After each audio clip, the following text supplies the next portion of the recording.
जी नमस्कार, मैं हूं प्रज्ञा रश्मि और स्वागत है आप सभी का हमारे YouTube चैनल हिंदी ज्ञान वाहिनी पर। मुंशी प्रेमचंद की सर्वश्रेष्ठ कहानियों की श्रृंखला में आज हम लेकर के आए हैं उनकी अगली कहानी डिमॉन्स्ट्रेशन। तो आइए सुनते हैं कहानी डिमॉन्स्ट्रेशन। महाशय गुरु प्रसाद जी रसिक जीव हैं। गाने बजाने का शौक है, खाने खिलाने का शौक है और सैर तमाशे का भी शौक है, पर उसी मात्रा में द्रव्योपार्जन का शौक बिल्कुल नहीं है। यूं वह किसी के मुहताज नहीं है, भले आदमियों की तरह हैं और हैं भी भले आदमी, मगर किसी काम में चिमट नहीं सकते। गुड़ होकर भी उनमें लस नहीं है। वह कोई ऐसा काम उठाना चाहते हैं जिसमें चटपट कारों का खजाना मिल जाए और हमेशा के लिए बेफिक्र हो जाएं। बैंक से छमाही सूद चलाए, खाए और पड़े से मजे से पड़े रहें। किसी ने सलाह दे दी नाटक कंपनी खोलो, उनके दिल में भी बात जम गई। मित्रों को लिखा, मैं ड्रामेट्रिक कंपनी खोलने जा रहा हूं, आप लोग ड्रामे लिखना शुरू कीजिए। कंपनी का प्रॉस्पेक्टस बना। कई महीने उसकी खूब चर्चा रही। कई बड़े बड़े आदमियों ने हिस्से खरीदने के वादे भी किए, लेकिन न हिस्से बिके और न कंपनी खड़ी हुई। हाँ, इसी धुन में गुरुप्रसाद जी ने एक नाटक की रचना कर डाली और यह फिक्र हुई कि इसे किसी कंपनी को दिया जाए। लेकिन ये तो मालूम ही था कि कंपनी वाले एक ही घाघ होते हैं। फिर हर एक कंपनी में उसका एक नाटककार भी होता है। वह कब चाहेगा कि उसकी कंपनी में किसी बाहरी आदमी का प्रवेश हो। वह इस रचना में तरह तरह के ऐब निकालेगा और कंपनी के मालिक को भड़का भी देगा। इसलिए प्रबंध किया गया कि मालिकों पर नाटक का कुछ ऐसा प्रभाव जमा दिया जाए कि नाटककार महोदय की कुछ दाल न गल सके। अतः 5 सज्जनों की एक कमेटी बनाई गई। उसमें सारा प्रोग्राम विस्तार के साथ तय किया गया और दूसरे दिन 5 सज्जन गुरुप्रसाद के साथ नाटक दिखाने चले। तांगे आ गए, हारमोनियम, तबला आदि सब उस पर रख दिए गए, क्योंकि नाटक का डिमॉन्स्ट्रेशन करना सुनिश्चित हुआ था। सहसा विनोद बिहारी ने कहा, यार तांगे पर जाने में तो कुछ बदरोबी होगी। मालिक सोचेगा ये महाशय यूं ही हैं, इस समय 10-5 रुपए का मुंह न देखना चाहिए। मैं तो अंग्रेजों की विज्ञापनबाजी का कायल हूँ कि रुपए में 15 आने उसमें लगाकर शेष 1 आने में रोजगार करते हैं। कहीं से 2 मोटरें मंगानी चाहिए। रसिकलाल बोले, लेकिन किराए की मोटरों से वह बात न पैदा होगी जो आप चाहते हैं। किसी रईस से 2 मोटरें मांगनी चाहिए, मारिस हो या नए चाल की आस्टिन। बात सच्ची थी, भेष से भीख मिलती है। विचार होने लगा कि किसी रईस से याचना की जाए। अजी वह महाखूसट है, सवेरे उसका नाम ले लो तो दिन भर पानी न मिले। अच्छा सेठ जी के पास चले तो कैसा? अरे मुंह धो रखिए, उसकी मोटरें अफसरों के लिए रिजर्व हैं। अपने लड़के तक को तो बैठने नहीं देता कभी और आपको दिए देता है। तो फिर कपूर साहब के पास चले, अभी उन्होंने नई मोटर ली है। अजी उसका नाम भी ना लो, कोई ना कोई बहाना करेगा, कहीं ड्राइवर नहीं है या फिर मरम्मत में है। इन सब बातों को सुन करके गुरुप्रसाद ने अधीर होकर कहा, तुम लोगों ने तो व्यर्थ का बखेड़ा खड़ा कर दिया। अरे तांगों पर चलने में क्या हरज था?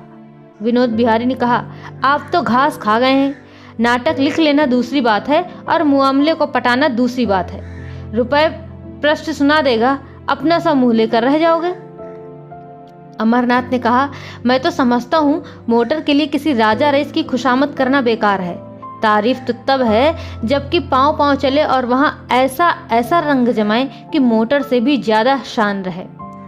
विनोद बिहारी उछल पड़े और कहने लगे कि ठीक है, चलो सब लोग पांव पांव चले। पांव पांव यानी कि पैदल पैदल चले।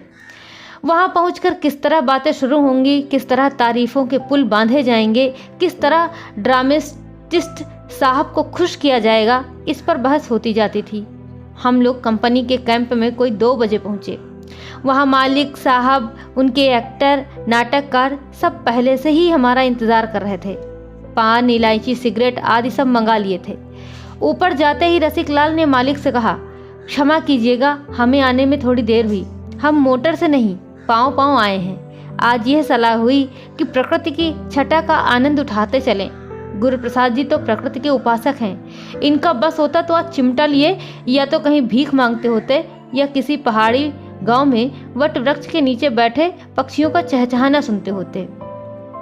विनोद ने और रद्दा जमाया और बोले, आए भी तो सीधे रास्ते से नहीं, जाने कहाँ कहाँ का चक्कर लगाते खाक छानते हुए आए। पैरों में जैसे सनीचर है। अमर ने और रंग जमाया, पूरे सतजुगी आदमी हैं, नौकर चाकर तो मोटरों पर सवार होते हैं और आप गली गली मारे मारे फिरते हैं। जब और रईस मीठी नींद के मजे लेते होते हैं तो आप नदी के किनारे उषा का श्रृंगार देखते हैं। मस्तराम ने फरमाया, कवि होना मानो दीन दुनिया से मुक्त हो जाना है। गुलाब की एक पंखड़ी लेकर उसमें ना जाने क्या घंटों देखा करते हैं। प्रकृति की उपासना ने ही यूरोप के बड़े बड़े कवियों को आसमान पर पहुंचा दिया है। यूरोप में होते तो आज इनके द्वार पर हाथी झूमता होता। एक दिन एक बालक को रोते देखकर आप रोने लगे। मैं पूछता हूँ, भाई रोते क्यों हो? तो और रोते जाते हैं, मुंह से आवाज नहीं निकलती। और फिर बड़ी मुश्किल से आवाज निकली। विनोद ने कहा, जनाब, कवि का हृदय कोमल भावों का रेत है, मधुर संगीत का भंडार है, अनंत का आईना है। रसिक ने कहा, क्या बात कही है आपने, अनंत का आईना है, वाह! कवि की सोहबत में आप भी कुछ कवि हुए जा रहे हैं। गुरुप्रसाद ने बड़ी नम्रता से कहा, मैं कवि नहीं हूँ और न मुझे कवि होने का दावा है। आप लोग तो मुझे जबरदस्ती कवि बनाए देते हैं। कवि सृष्टा की वह अद्भुत रचना है जो पंचभूतों की जगह 9 रसों से बनती है। मस्तराम ने कहा, आपका यही एक वाक्य है जिस पर सैकड़ों कविताएं न्यौछावर हैं। सुनी आपने रसिक लाल जी, कवि की महिमा याद कर लीजिए, रट डालिए। रसिक ने कहा, कहाँ तक याद करें भैया, ये तो सूक्तियों में बातें करते हैं और नम्रता का यह हाल है कि अपने को कुछ समझते ही नहीं। अरे महानता का यही तो लक्षण है, जिसने अपने को कुछ समझा वह गया। और उसने कंपनी के स्वामी से कहा, अब आप खुद ही सुनेंगे। इस ड्रामे में इन्होंने अपना हृदय निकाल कर रख दिया है। कवियों में जो एक प्रकार का अल्हड़पन होता है, उसकी आप में कहीं भी गंध नहीं। इस ड्रामे की सामग्री जमा करने के लिए आपने कुछ नहीं तो 1000 बड़े बड़े पोथों का अध्ययन किया होगा। वाजिद अली शाह को स्वार्थी इतिहास लेखकों ने कितना कलंकित किया है, आप लोग जानते ही हैं। उस लेख राशि को छांटकर उसमें से सत्य के तत्व खोज निकालना आप ही का काम था। विनोद ने कहा, इसीलिए हम और आप दोनों कलकत्ता गए और वहाँ कोई 6 महीने तक मटिया बुर्ज की खाक छानते रहे। वाजिद अली शाह की हस्तलिखित एक पुस्तक की तलाश की। उसमें उन्होंने खुद अपनी जीवन चर्चा लिखी है। एक बुढ़िया की पूजा की गई, तब जाके कहीं 6 महीने में किताब मिली। अमरनाथ ने रद्दा चढ़ाते हुए कहा, पुस्तक नहीं, रत्न है, रत्न। मस्तराम, उस वक्त तो उसकी दशा कोयले की थी।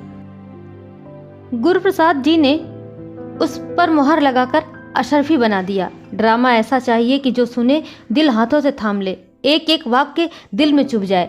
अमरनाथ ने कहा, संसार साहित्य के सभी नाटकों को आपने चाट डाला और नाट्य रचना पर सैकड़ों किताबें पढ़ डाली। विनोद ने उस पर और रंग जमाते हुए कहा, जभी तो चीज भी लसानी बनी हुई है। अमरनाथ ने बताया, लाहौर ड्रामेटिक क्लब का मालिक हफ्ते भर यहाँ पड़ा रहा, पैरों पड़ा कि मुझे यह नाटक दे दीजिए, लेकिन आपने ना दिया। जब एक्टर ही अच्छे नहीं तो उनसे अपना ड्रामा खिलवाना उसकी मिट्टी खराब करना था। इस कंपनी के एक्टर माशाअल्लाह अपना जवाब नहीं रखते और इसके नाटककार की सारे जमाने में धूम है। आप लोगों के हाथों में पड़कर यह ड्रामा धूम मचा देगा। विनोद ने कहा, एक तो लेखक साहब खुद शैतान से ज्यादा मशहूर है, उस पर यहाँ के एक्टरों का नाट्य कौशल, शहर लुट जाएगा। मस्तराम ने कहा, रोज ही तो किसी न किसी ऐसे कंपनी का आदमी सिर पर सवार रहता है, मगर बाबू साहब किसी से सीधे मुंह बात नहीं करते। विनोद ने बताया, बस यही एक कंपनी है जिसके तमाशे के लिए दिल बेकरार रहता है, नहीं तो और जितने ड्रामे खेले जाते हैं 2 कौड़ी के। मैंने तो तमाशा देखना ही छोड़ दिया। गुरुप्रसाद ने कहा, नाटक लिखना बच्चों का खेल नहीं है, खूने जिगर पीना पड़ता है। मेरे ख्याल में एक नाटक लिखने के लिए 5 साल का समय भी काफ़ी नहीं, बल्कि अच्छा ड्रामा जिंदगी में एक ही लिखा जा सकता है। यूँ कलम घिसना दूसरी बात है। बड़े बड़े धुरंधर आलोचकों का यही निर्णय है कि आदमी जिंदगी में एक ही नाटक लिख सकता है। रूस, फ्रांस, जर्मनी सभी देशों के ड्रामे पढ़े, पर कोई न कोई दोष सभी में मौजूद। किसी में भाव है तो भाषा नहीं, भाषा है तो भाव नहीं, हास्य है तो गाना नहीं, गाना है तो हास्य नहीं। जब तक भाव, भाषा, हास्य और गाना ये चारों अंग पूरे ना हो, उसे ड्रामा कहना ही ना चाहिए। मैं तो बहुत ही तुच्छ आदमी हूँ, कुछ आप लोगों की सोहबत में सुध-बुध आ गया, मेरी रचना की हस्ती ही क्या। लेकिन ईश्वर ने चाहा तो ऐसे दोष आपको ना मिलेंगे। विनोद ने कहा, जब आप उस विषय के मर्मज्ञ हैं तो दोष रह ही कैसे सकते हैं। रसिक लाल ने कहा, 10 साल तक तो आपने केवल संगीत कला का अभ्यास किया है, घर के हजारों रुपए उस्तादों को भेंट कर दिए, फिर भी दोष रह जाए तो दुर्भाग्य है। और अब इन सब बातों के बाद रिहर्सल शुरू होता है। रिहर्सल शुरू होने पर क्या होता है, वाह वाह हाय हाय का तार बंधा। कोरस सुनते ही एक्टर और प्रोपराइटर और नाटककार सभी मानो जाग पड़े। भूमिका ने उन्हें विशेष प्रभावित किया था, पर असली चीज सामने आते ही आंखें खुली। समा बंध गया। पहला सीन आया। आंखों के सामने वाजिद अली शाह के दरबार की तस्वीर खिंच गई। दरबारियों की हाजिर जवाबी और फड़कते हुए लतीफे। वाह वाह, क्या कहना है, क्या वाक्य रचना थी, क्या शब्द योजना थी, रसों का कितना सुरुचि से भरा हुआ समावेश था। तीसरा दृश्य हास्यमय था। हंसते हंसते लोगों की पसलियां दुखने लगी। स्थूल काय स्वामी की संयत अविचलता भी आसन से डिग गई। चौथा सीन करुणाजनक था। हास्य के बाद करुणा, आंधी के बाद आने वाली शांति थी। विनोद आंखों पर हाथ रख के सिर झुकाए जैसे रो रहे थे। मस्तराम बार बार ठंडी आहें खींच रहे थे और अमरनाथ बार बार सिसकियां भर रहे थे। इसी तरह सीन पर सीन और अंक पर अंक समाप्त होते गए, यहाँ तक कि जब रिहर्सल समाप्त हुआ तो दीपक जल चुके थे। सेठ जी अब तक सोंठ बने बैठे हुए थे। ड्रामा समाप्त हो गया, पर उनके मुखारविंद पर उनके मनोविचार का लेश मात्र भी आभास न हुआ था। जड़ भरत की तरह बैठे हुए थे। न मुस्कुराहट थी, न कुतूहल, न हर्ष, न कुछ। विनोद बिहारी ने मामले की बात पूछी तो इस ड्रामा के बारे में श्रीमान की क्या राय है, तो सेठ जी ने उसी विरक्त भाव से उत्तर दिया, मैं इसके विषय में कल निवेदन करूंगा। कल यहीं भोजन भी कीजिएगा। आप लोगों के लायक भोजन तो क्या होगा, उसे केवल विदुर का साग समझकर स्वीकार कीजिए। पंच पांडव बाहर निकले तो मारे खुशी के सबकी बाँछें खिली जाती थीं। विनोद ने कहा, 5,000 की थैली है, नाक नाक बच सकता हूँ। अमरनाथ ने कहा, 5,000 है कि 10, ये तो नहीं कह सकता, पर रंग खूब जम गया। रसिक लाल ने कहा, मेरा अनुमान तो 4,000 का है। मस्तराम ने कहा, और मेरा विश्वास है कि 10,000 से कम वह कहेगा ही नहीं। मैं तो सेठ के चेहरे की तरफ ध्यान से देख रहा था। आज ही कह देता, पर डरता था कहीं ये लोग अस्वीकार न कर दे। उसके होठों पर हंसी तो न थी, पर मगन हो रहा था।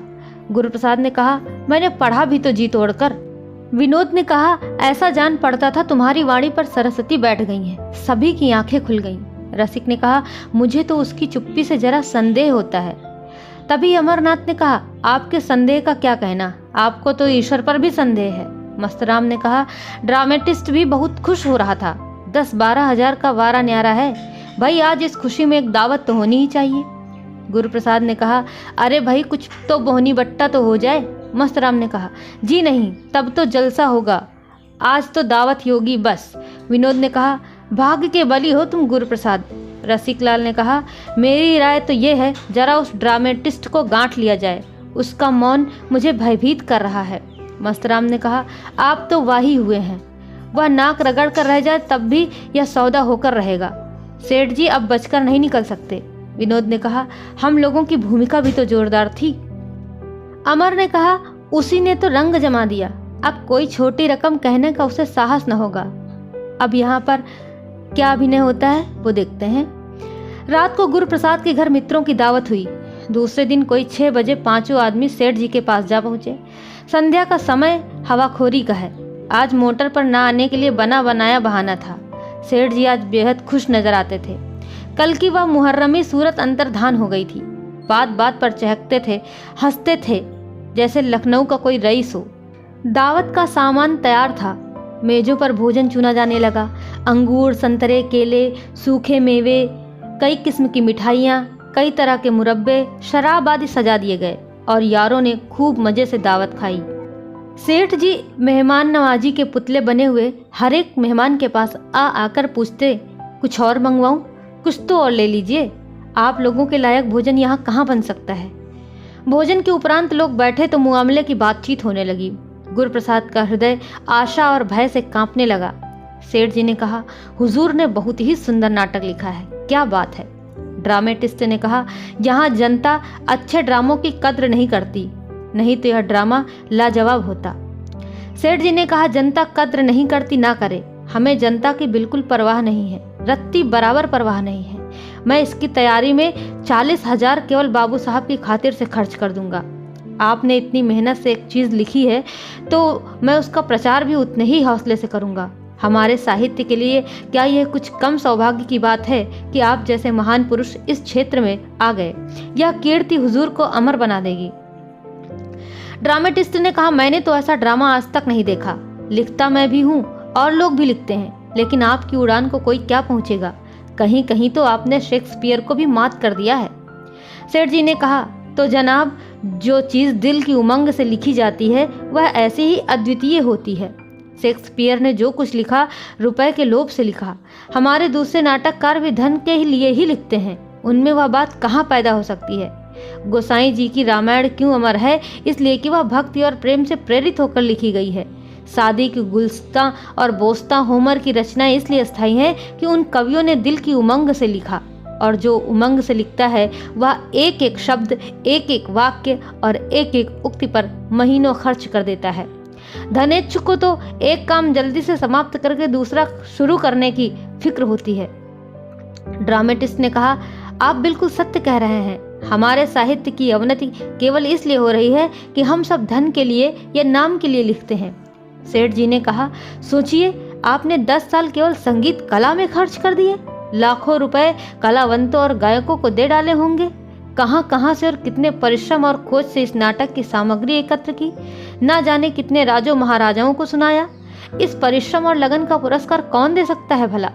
ड्रामेटिस्ट ने कहा, मुमकिन ही नहीं। ऐसी रचनाओं के पुरस्कार की कल्पना करना ही उनका अनादर है। इनका पुरस्कार यदि कुछ है तो वह अपनी आत्मा का संतोष है। वह संतोष आपके एक एक शब्द से प्रकट होता है।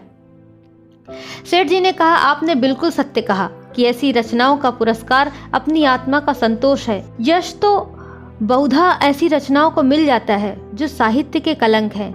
आपसे ड्रामा ले लीजिए और आज ही पार्ट भी तकसीम कर दीजिए। 3 महीने के अंदर इसे खेल डालना होगा। मेज पर ड्रामे की हस्तलिखित प्रति पड़ी हुई थी। ड्रामेटिस्ट ने उसे उठा लिया। गुरुप्रसाद ने दीन नेत्रों से विनोद की ओर देखा। विनोद ने अमर की ओर, अमर ने रसिक की ओर, पर शब्द किसी के मुंह से न निकला। ऐसा लग रहा था मानो सेठ जी ने सभी के मुंह सी दिए हों। ड्रामेटिस्ट साहब किताब लेकर चल दिए। सेठ जी ने मुस्कुराकर कहा, हुजूर को थोड़ी सी तकलीफ और करनी होगी। ड्रामा का रिहर्सल शुरू हो जाएगा तो आपको थोड़े दिनों कंपनी के साथ रहने का कष्ट उठाना पड़ेगा। हमारे एक्टर अधिकांश गुजराती हैं। वह हिंदी भाषा के शब्दों का शुद्ध उच्चारण नहीं कर सकते। कहीं कहीं शब्दों पर अनावश्यक जोर दे देते हैं, और आपकी निगरानी से यह सारी बुराइयां दूर हो जाएंगी। एक्टरों ने यदि पार्ट अच्छा न किया तो आपके सारे परिश्रम पर पानी पड़ जाएगा। यह कहते हुए उन्होंने लड़के को आवाज़ दी, बॉय, आप लोगों के लिए सिगार ले आओ। सिगार आ गया और सेठ जी उठ खड़े हुए। यह इस मित्र मंडली के लिए विदाई की सूचना थी। 5 सज्जन भी उठे। सेठ जी आगे आगे द्वार तक आए, फिर सबसे हाथ मिलाते हुए कहा, आज इस गरीब कंपनी का तमाशा देख लीजिए, फिर यह संयोग न जाने कब प्राप्त हो। गुरुप्रसाद ने मानो किसी कब्र के नीचे से कहा, हो सका तो आ जाऊंगा। सड़क पर आकर 5 मित्र खड़े होकर एक दूसरे का मुंह ताकने लगे। तब 5 ही जोर से कहकहा मारकर हंस पड़े। विनोद ने कहा, ये तो हम सबका कुर घंटाल निकला। अमरनाथ ने कहा, साफ साफ आंखों में धूल झोंक दी। रसिक लाल ने कहा, मैं उसकी चुप्पी देखकर पहले ही डर रहा था कि यह कोई पल्ले सिरे का घाघ है। मस्तराम ने कहा, मान गया इसकी खोपड़ी को, यह चपत तो उम्र भर न भूलेगी। और गुरुप्रसाद इस आलोचना में शरीक न हुए। वह इस तरह सिर झुकाए चले जा रहे थे मानो अभी तक वह स्थिति को समझ ही न पाए हों और अपने आप को ठगे जाने का भान उन्हें हो ही नहीं पा रहा था। तो ये कहानी यहीं पर समाप्त होती है। आशा करते हैं कि ज़रूर अच्छी लगी होगी। ऐसी ही बेहतरीन कहानियों को सुनने के लिए आप हमारे चैनल हिंदी ज्ञान वाहिनी के साथ जुड़े रहिए। आपका बहुत बहुत धन्यवाद। नमस्कार।